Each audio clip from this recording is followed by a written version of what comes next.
Hey, what's up? Long time coming, but just getting back into school. New classroom, new everything. Life is a whirlwind. What are you going to do? But I thought I'd talk about Deadpool 3 because it was astounding, like I thought it would be. Fantastic movie. Uh, Boy, where to start? Hugh Jackman. I was a little hesitant after Logan. I thought Hugh Jackman donning the claws X amount of years later, dude is ripped. It is scary. I will never look like a Hugh Jackman now. Like, he's in his, late 50s, early 60s? Dude looks better than I'll ever look. So, sorry, I was wrong about that. He was awesome. Good actor, no matter what he does.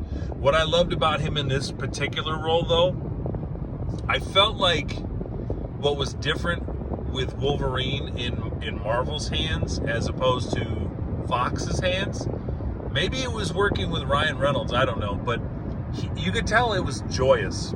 He was having a great time playing Wolverine. Every scene, he chewed the scenery. About as much as Deadpool did, which is crazy. It's Deadpool's movie, but man, I was in love with every cameo, every little reference to comic book movies. And what I love about the plot is, number one, it didn't have to be too big of a plot, as far as earth-shattering, multi-dimensional, multiversal.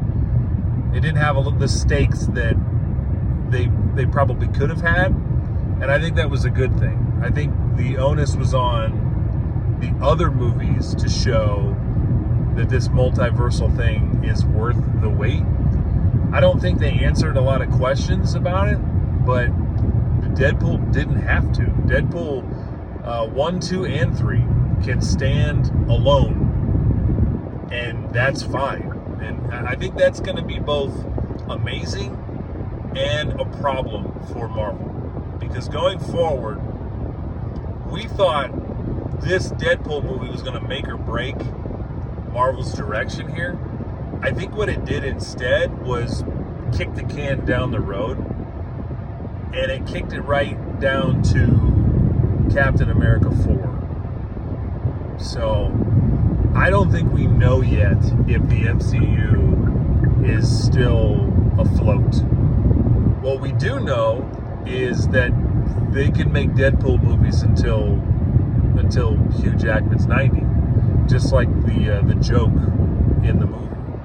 But they're not wrong about that. Like, we will go watch that movie until the cows come home. But so Captain America 4 will be the next thing that really, like, a lot of people are going to go just to see if Marvel can right this ship,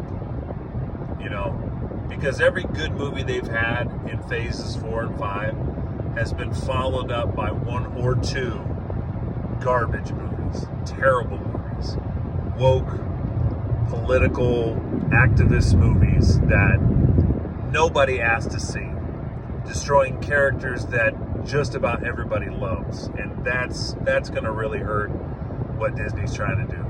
So, anyway, Marvel and Deadpool, this movie we just watched, Deadpool 3, Deadpool and Wolverine, it was absolutely everything I hoped it would be.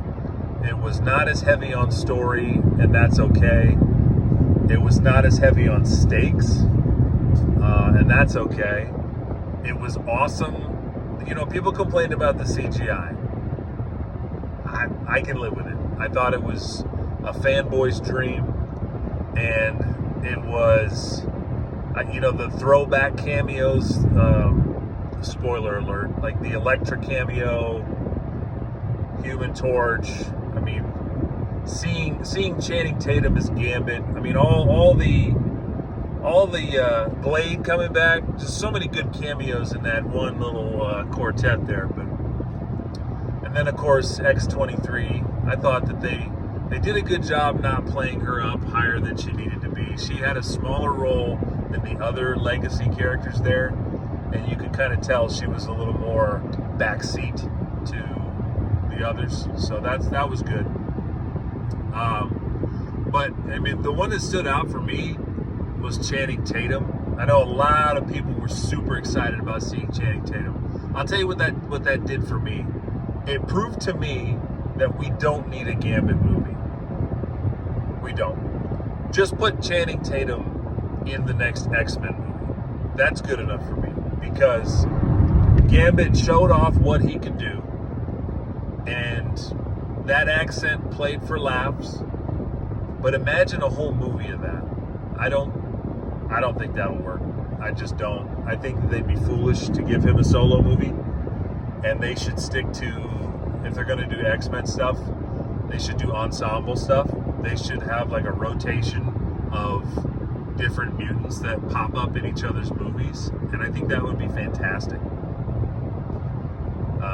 Anyway, the villain, Cassandra Nova, was good. Thought it was a good villain. One of those times where Marvel shows the villain like criminally in the movie, like not enough, criminally not enough in the movie. And we didn't really get to see her full breadth and scope. She didn't really develop very much as a character. But let's be honest, that movie was loaded with stuff. So she didn't really have time to breathe. But I thought the actress herself, I thought she did a good job in the role. Gosh, what else? I mean, all in all, fantastic movie. I fanboyed all over the place. And I think you should watch it. I think that's good. We'll be hitting the studio here for our next episode here soon. So thanks for watching. Appreciate everybody that shows some love in the channel and all that. We just love doing this. It doesn't matter that the audience is, I mean, it doesn't have to be a big audience. We're just having a good time doing this. So thanks for everybody that cares. We'll see you next time.